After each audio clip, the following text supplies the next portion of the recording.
In this section, we will discuss pharmacokinetic calculations. If you are asked to calculate dose and volume of distribution and C naught is given, you can calculate the dose via this equation. You can also calculate the volume of distribution if the dose and C naught is given. Half-life equation is 0.7 times Vd divided by clearance.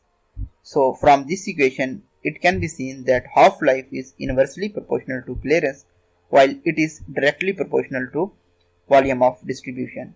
If volume of distribution is high, the half-life will be greater.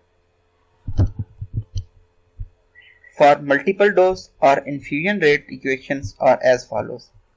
For infusion rate K naught, the equation is clearance times steady state concentration.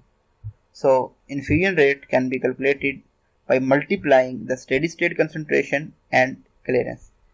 For maintenance dose, the equation remains same for clearance and steady states multiplied by tau. Tau is the dosing frequency that may be once daily, TD thrice daily, or QD quaternary daily 4 times daily divided by F. F is fraction of drug that reaches to systemic circulation. It is commonly denoted as bioavailability. If the formulation is IV, then F will be automatically 1. For loading dose, volume of distribution is multiplied by plasma concentration of drug divided by F.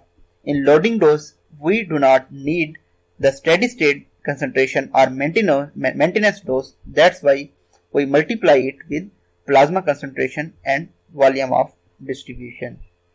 These are some simple equations that can help you to calculate the dosage forms.